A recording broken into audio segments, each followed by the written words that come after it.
કીધા વગર બધી વાતો સમજી જાય છે એ માનું ક્રિએશન આપણને અહીં ભગવાન સમજાવે છે બરાબર। હવે આગળ આપણે જોઈએ તો અહીંયા એટલે આપણને કે 3 પેર ઓફ આઈઝ ની વાત કરી છે। આગલા પેરેગ્રાફમાં જોઈએ લોર્ડ રિક્વેસ્ટ ધ એન્જલ, ભગવાન હવે રિક્વેસ્ટ એટલે કે આજીજી કરે છે, મહેરબાની કરે છે। ધ એન્જલ દેવદૂતને રિક્વેસ્ટ કરે છે, વિનંતી કરે છે, please go to bed, do not take so much trouble in a single day.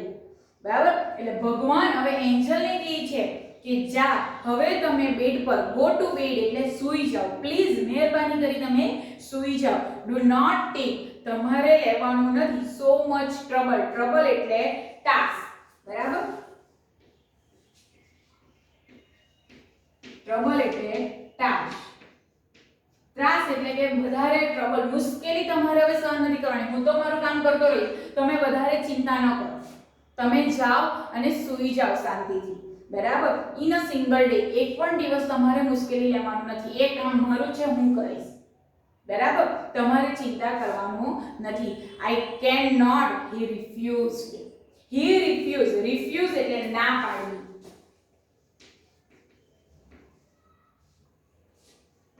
Refuse એટલે ના પાડવી, કે એન્જલ ના પાડી દે છે હી કેન્ટ મારે સૂવું નથી, મને ઊંઘ આવતી નથી, I have almost complete the work, મેં મારું ઓલમોસ્ટ મોટે ભાગેનું કમ્પ્લીટ એટલે સંપૂર્ણ, ધ વર્ક એટલે કે કાર્ય કરી દીધું છે। એટલે અહીંયા ભગવાન એને સમજાવે છે દેવદૂતને કે મેં મારું મોટે ભાગેનું કાર્ય પૂર્ણ કરી દીધું છે, પૂરું કરી દીધું છે। I have put the best of my ideas into this model. I have put મેં મૂકી દીધા છે the best એટલે કે સૌથી શ્રેષ્ઠ of my idea મારા જે વિચારો હતા into this model આ મૂર્તિમાં મારે જે મારા વિચારો હતા જે સર્વશ્રેષ્ઠ હતા બરાબર એ હું બધા જ આમાં મૂકી ચૂક્યો છું, એટલે મારા કામ હવે મોસ્ટ ઓફલી પતવા આવ્યા એટલે કે મોટે ભાગેના પતી ગયા છે। Now this mother will heal herself when she is sick, હવે એક જ વસ્તુ કામ બાકી રહ્યું છે શું કે ધીસ મધર કે આ માતા વિલ હીલ, હીલ એટલે કે મટાડવું બરાબર, હીલ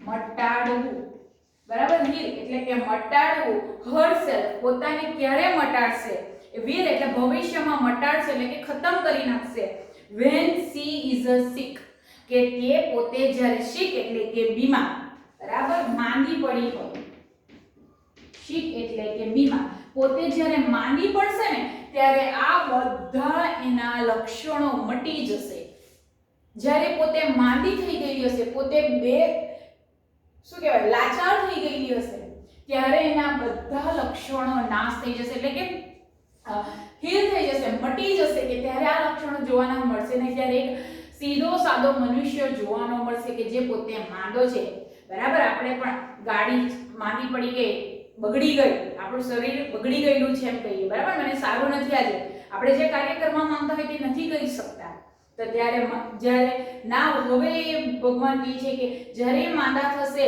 તો ત્યારે એનો આ બધા ગુણો મટી જશે।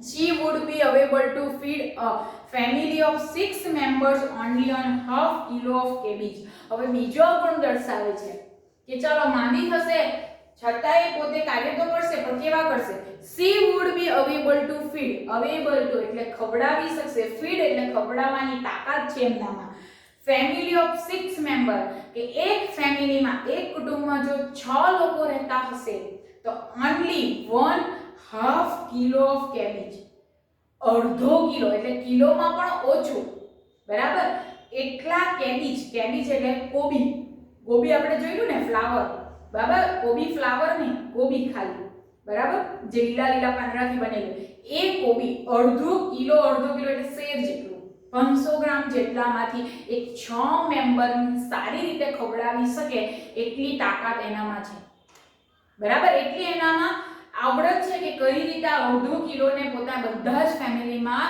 વહેંચીને બધા પોતે ધરાઈ છૂટ ખાઈ શકે તેટલી એનામાં તાકાત છે।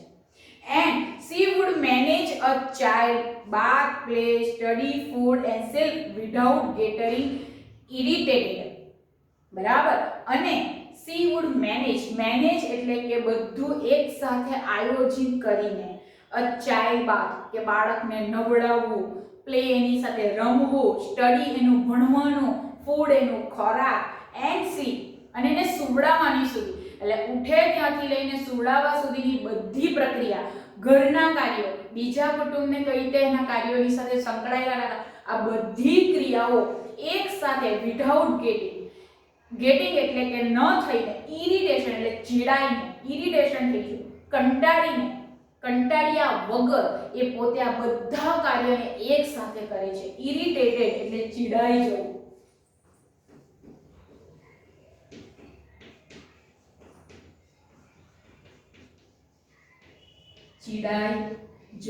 બરાબર. ચીડાયા વગર, ઇરિટેટેડ થયા વગર એ પોતે આ બધા કાર્યો એક સાથે કરે છે. બરાબર. મામાએ પોતે માંદી હશે ને છતાં બી ½ કિલો ગોબીમાંથી, બરાબર, આ ખાસ યાદ રાખજો, ગોબીમાંથી કામ કરશે અને બધા મેનેજિંગ કરશે બધા કાર્યોમાં. એ બાળકના તો બધા A to Z કામ કરશે, પણ સાથે સાથે બીજા ફેમિલી મેમ્બરના ઘરના કામો પણ એ પોતે જાતે કરશે.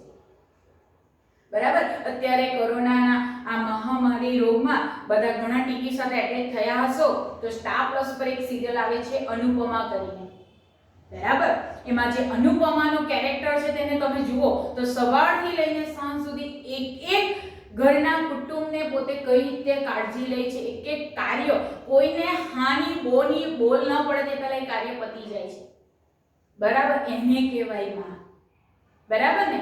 અત્યારે થોડું ટ્વિસ્ટિંગ આવ્યું છે, બરાબર, પણ પહેલાથી જોતા આવતા હશે તો એ તમને ખ્યાલ આવશે કે માનું કેરેક્ટર કેવું છે, એક માં કેવી છે.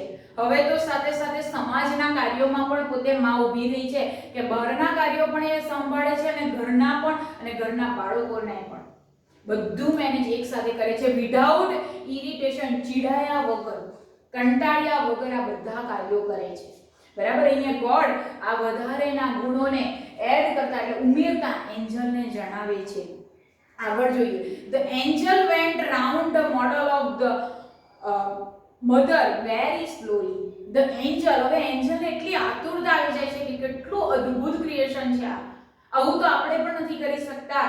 અને તેના આતુરતાથી એ રાઉન્ડ ઓફ ધ મોડલ, જે પેલી મૂર્તિ બનાવેલી છે એની ફરતે ફરે છે, ઓફ ધ મધર એ માતાની ફરતે ફરે છે, વેરી સ્લોલી એકદમ ધીમે ધીમે ફરે છે અને નિહાળે છે, જુએ છે કે એવું તો શું અદ્ભુત છે કે એના આટલા ગુણો પ્રખ્યાત થઈ ગયા તો આપણને પણ આતુર થાય ને. બરાબર ને. કોઈ આપણો ફ્રેન્ડ મૂવી જોવા ગયું હોય, કોઈ સે ફરવા ગયું હોય, કોઈ પ્લેસ પર ગયું હોય અને તે આવીને એટલા બધા વખાણ કરે કે આપણે પણ આતુર થઈએ એને જોવા માટે. બરાબર ને. ક્યારે આપણે જઈએ અને ક્યારે જોઈએ. તો એવું જ વસ્તુ અહીંયા એન્જલને પણ અને આતુરતા થાય છે કે માં એટલે માં. બરાબર ને. He touched it and said it is too soft. અને એ મૂર્તિને ટચ કરે છે, સ્પર્શ કરે છે અને કહે છે કે ઇટ ઇઝ સોફ્ટ, એકદમ મુલાયમ છે, એકદમ કોમળ છે. બરાબર ને. માનું હૃદય એકદમ કોમળ છે, બધાને જ ખબર છે. But very tough, said the Lord excited. એટલે ઉત્તેજનાથી કહે છે કે પોતાના કાર્યનું વખાણ થતું છે એટલે પોતે ઉત્તેજનાથી કહે છે. કોણ? ભગવાન કહે છે કે બટ વેરી ટફ, આને બનાવવું ખૂબ જ મુશ્કેલી છે. મેં 6 દિવસ કન્ટિન્યુઅસલી કામ કરતો છે. બરાબર. આટલા બધા ફીચર્સ, આટલું બધું ભગવાન આટલું મહાન દુનિયા બનાવી છે, પણ માની મૂર્તિ બનાવતા આટલો બધો વાર, આટલા બધા આવે છે અને તેમાં બી સર્વશ્રેષ્ઠ આઈડિયા પોતે અંદર મૂકે છે કે જે કોઈનામાં નથી. બરાબર. You cannot imagine what this mother can do and endure. You can't imagine, તમે ઇમેજ કલ્પના પણ નથી કરી શકતા. what this mother, આ મધર કેવી છે. can you do and exert, એ શું કરી શકે અને exert એટલે સહન કરી શકે. બરાબર. અહીંયા શબ્દ લખું છું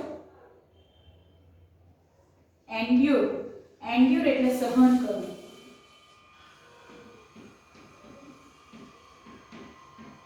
બરાબર. એટલે તમે એને કલ્પના પણ નહીં કરી શકો કે એ એટલા કાર્યો કરી શકે છે અને સહન પણ કરી શકે છે. Can it think? એટલું વિચારી શકે? બરાબર. Not only can see think but can reason and compromise too. Not said the Lord. અને એન્જલ કહે છે can it think, શું વિચારી શકાય એવું? બરાબર. ત્યારે લોર્ડ અને ભગવાન કહે છે not only can she think, એના વિચારો જ નહીં, એની વિચાર શક્તિ જ એટલી નથી, but can reason, બુદ્ધિપૂર્વક, and compromise એટલે કે સમાધાન કરીને પોતે બધા કાર્યો પણ કરે છે. એનામાં એટલું સહન કરવાની, એટલું વિચારવાની શક્તિ નથી, પરંતુ એ પોતે બુદ્ધિપૂર્વક કાર્ય પણ કરે છે અને કોમ્પ્રોમાઇઝ, સમાધાન પણ કરી શકે છે. કોમ્પ્રોમાઇઝ એટલે કે સહન કરવું, સોરી, કોમ્પ્રોમાઇઝ એટલે સમાધાન કરવું,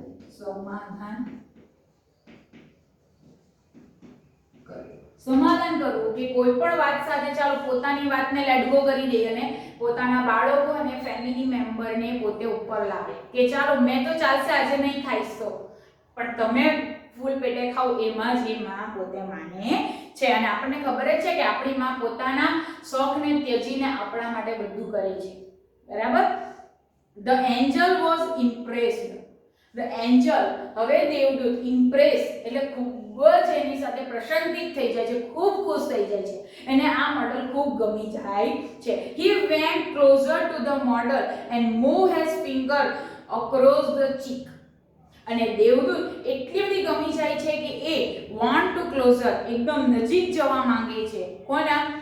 મોડલ, જે મૂર્તિ છે. And moved Har finger, moved એટલે કે ફેરવવા, અને ફિંગર એટલે આંગળીઓ, એ આંગળીઓ ફેરવવા માંગે છે. અક્રોસ ધ ચીક, ચીક એટલે ગાલ પર, માના ગાલ પર હાથ ફેરવવા માંગે છે.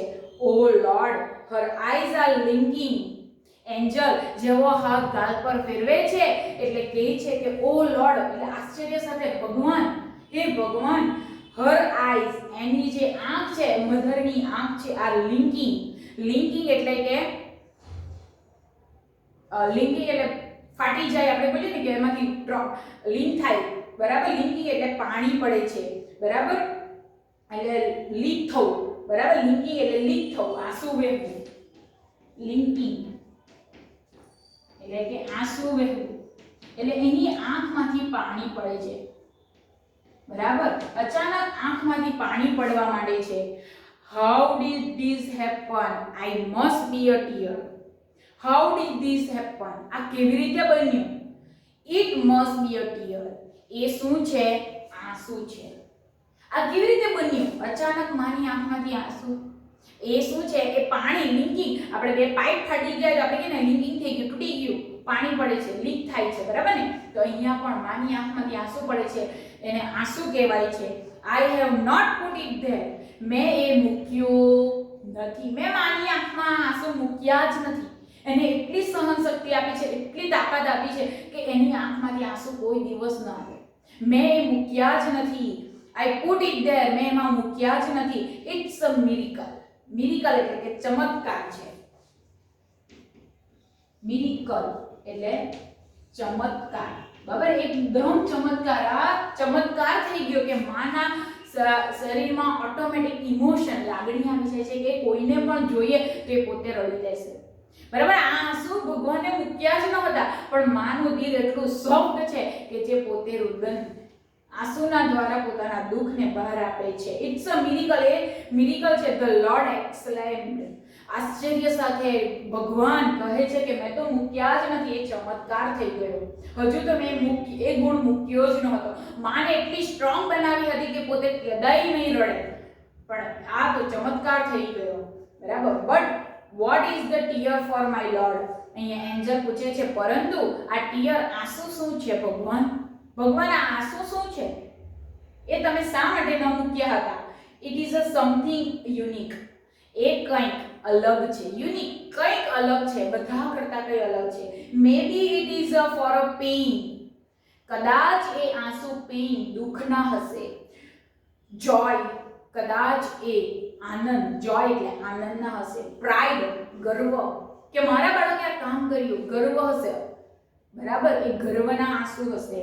ડિસેપોઇન્ટમેન્ટ, કદાચ એને નિરાશા મળી હશે. ડિસેપોઇન્ટમેન્ટ, એને કોઈ વાતનું દુઃખ થયું હશે, ના ખુશી મળી હશે, કે કદાચ હાથ બનાવ્યો હશે અને ઘરનાને ન ભાવ્યું હશે તો એને નારાજગી આવી ગઈ હશે.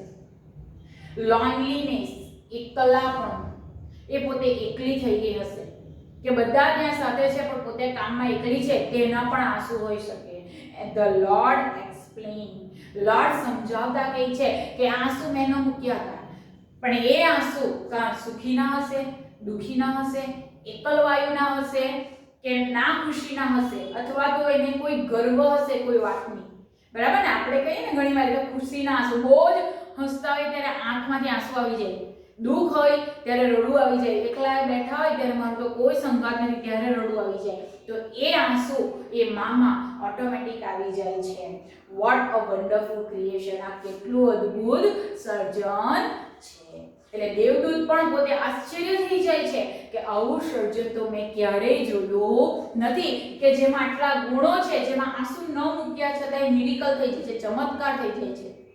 બરાબર, તો અહીંયા આપણે આ માના ગુણોની વાત અહીંયા આપણા પાઠમાં આપી છે, અને માની વાત કરવા બેસીએ તો કદાચ સમય પણ ઘટી પડે. બરાબર, તો આખા પાઠનું એકવાર રિવિઝન જોઈએ તો એન્જલ કે જે ભગવાન પોતે 6 દિવસથી કોઈક મૂર્તિ બનાવી રહ્યા હતા, તેને પોતે પૂછે છે કે તમે શા માટે આટલી બધી કાળજીપૂર્વક કરો છો, ત્યારે ભગવાન એને ડિટેલ જણાવતા એના 5 ભાગો વિશે કહે છે. બરાબર, અને ત્યારે એન્જલ કહે છે કે આ તો ઇમ્પોસિબલ છે, આ મૂર્તિ આવી બની જ ન શકે. અને ત્યારે એને ભગવાન 3 જોડી આંખની વાત કરે છે કે એના બાળકના બંધ દરવાજામાં જોઈ શકે છે. એ બાળકને કહેશે કે તું જ્યાં હશે ત્યાં હું તને સમજીશ અને તને પ્રેમ કરીશ, અને તારા બોલ્યા વગર હું તારી જે તું છુપાવશે એ વાતને જાણી લઈશ. બરાબર, આ 3 પેરની વાત આપણને કરે છે. અને ત્યાર પછી જ્યારે એન્જલ એ પોતે કહે છે કે તું હવે એન્જલને કહે છે કે તું સૂઈ જા, પણ અહીંયા આતુર છે એટલે ભગવાન એને વધારે કહે છે કે આ મોડલમાં મેં ઘણા એવા સારા આઈડિયા મૂક્યા છે, પરંતુ એ જ્યારે માંદી થશે ને ત્યારે પોતે ભંગી જશે. પરંતુ એનામાં એ શક્તિ છે કે એ અડધો કિલો કોબીસમાંથી આખા 6 ફેમિલી મેમ્બરને જમાડી શકશે, અને એક સાથે બાળકના કામથી લઈને એને નવડાવવું, એને ભણાવવું, એને રમાડવું, એને ખવાડવું અને સુવાડવાના બધા કામને એ પોતે ઇરિટેશન, ચીડાઈને, કંટાળવા વગર એ કાર્યો કરશે. બરાબર, અને ત્યારે એન્જલ એને વધારે આતુર થાય છે, મૂર્તિને પકડે છે, સોફ્ટ છે, એને ટચ કરે છે, ત્યારે અચાનક એની આંખમાંથી એટલે કે માની આંખમાંથી આંસુ પડે છે. ત્યારે ભગવાન પણ આશ્ચર્ય થઈ જાય છે. અને છેલ્લે અંતે આપણને આંસુના પ્રકાર કે માનવી કે માતાને આંસુ કેટલા પ્રકારના આવી શકે, તો એ ખુશીના હોઈ શકે, દુખીના હોઈ શકે, એકલવાયુના હોઈ શકે, ગર્વના હોઈ શકે, અથવા ના ખુશીના જેવા વગેરે વગેરે જેવા લાગણીઓના આંસુ હોઈ શકે છે. બરાબર, અને ત્યારે એન્જલ પોતે માની જાય છે કે આ અદ્ભુત એવું ક્રિએશન છે કે જે આપણે કોઈ દિવસ જોયું નથી, અને જે કોઈ દિવસ આપણે બનાવી પણ શકતા નથી, અને બની પણ નથી શકતા. માં જેવી જગ્યા આપણે લઈ પણ નથી શકતા. ફ્યુચરમાં આપણે માં બનીશું, પણ કેવા બનીશું એ આપણને પણ ખબર નથી. અને આપણે આ બધા ગુણોથી વાકેફ જ છીએ. કોઈ ગુણો એવા નથી કે જે આપણી માં નથી જોયા. બરાબર ને, તો અહીંયા આપણી માની યાદ આપણને આવી જાય છે. માં જ્યારે આ પાઠ વાંચીએ, વાત કરીએ, ત્યારે આપણી માનું દ્રશ્ય આપણી આંખ સામે આવે તો જાણવા કે આપણી માં આપણા માટે સાચી છે, અને આપણી માં સાચી છે, આપણે પણ એમના માટે સાચા છીએ. બરાબર, તો એ માનો કોઈ દિવસ એમના જે કાર્યો છે એને ના સમજ ન કરતા, એને હર્ટ ન કરતા, અને જો આજ સુધી હર્ટ કરી હોય તો હમણાં જ જઈને માને સોરી બોલો. માં જેવી માં છે, બીજા બધા વગડાના પા છે. બરાબર, તો અહીંયા આપણો પાઠ પૂરો થાય છે. નીચે ગ્લોસરી આપી છે જે તમારે તમારી નોટબુક્સમાં લખવાની છે અને એકવાર રીડ અવશ્ય કરવાની છે. બરાબર, પાછળ પેજ નંબર 44 પર વોકેબ્યુલરી 6 આપેલી છે, જેમાં નિયરેસ્ટ મીનિંગ આપેલા છે, તે અવશ્ય લખવાના છે, તમને ખાસ પૂછાય છે. બરાબર, અને બાજુના પેજ પર 45 એમાં C2 ઓપ્શન આપેલા છે, એ કરવાના છે. C4 માં ટ્રુ એન્ડ ફોલ્સ આપેલા છે, પાર્ટને રિલેટિવ જ છે એટલે એ કરવાના છે. અને પાછળ 46 માં C C7, write a short name. Most important for the exam. Mother a wonderful creation કે માનું ક્રિએશન કેવી રીતે થાય તો આખો પાઠ એમાં કવર અપ થશે. તમને આ બધા પોઈન્ટ્સ એમાં જરૂર પડશે. અને બીજું છે quality found in a mother. એનામાં કયા કયા ગુણો હતા તો તેમાં આપણે ખાલી ફક્ત અને ફક્ત જે 5 થી 6 ક્વોલિટી છે એના પર જ લખી શકાય. બરાબર. એટલે આ બે શોર્ટનોટ પણ તમારે તમારી નોટબુકમાં લખવાના છે અને એને રિમેમ્બર પાકા પણ કરવાના છે અને યાદ પણ કરવાના છે. મારે કહેવું ન પડે પણ માપર તો આપણે નિબંધ લખી ચૂક્યા છે તો બે શોર્ટનોટ જે પાઠના આધારે લખવાની છે તો તમને અવશ્ય યાદ રહેશે પણ ઇન ઇંગ્લિશ. બરાબર. ઇંગ્લિશ વર્ડમાં લખવાનું છે એટલા માટે આપણે થોડુંક ટેક્સ્ટ બુક ને પણ ધ્યાન લેવાનું છે. બરાબર. એટલે આના આધારે તમને માતૃપ્રેમ પર નિબંધ પણ પૂછી શકાય છે. બરાબર. તો અહીંયા આપણું આ વન્ડરફુલ ક્રિએશન પાર્ટ પૂરો થાય છે જેમાં સુંદર એવા ભગવાન અને એન્જલની વાત આપણને એક માના દર્શન, માના ગુણો, માની ક્વોલિટીઝ ગુણો અને એની આવડતો, એની શક્તિઓનું આપણને એક ઉપર છેલ્લી માહિતી અહીં આપે છે કે ભગવાન કઈ રીતે એક માને બનાવતા એની ટ્રબલ પડે છે. બરાબર. તે આપણને અહીં દર્શન કરાવે છે. માટે આપણે આપણી માની વેલ્યુ એટલે કે કિંમત પણ એટલી જ એમનો માન સન્માન આપણે કરવું જોઈએ. એમને હર્ટ ન થાય એવા કાર્યો અત્યારે સુધી કર્યા હશે તો હવે પછી આજથી અને જ્યાં સુધી આપણે રહીશું ત્યાં સુધી એને હર્ટ અને એમને ઇન્સલ્ટ એટલે કે એમની જે માન સન્માનને આપણે તોડીશું નહીં. બરાબર. Thank you. Take care yourself and your mother.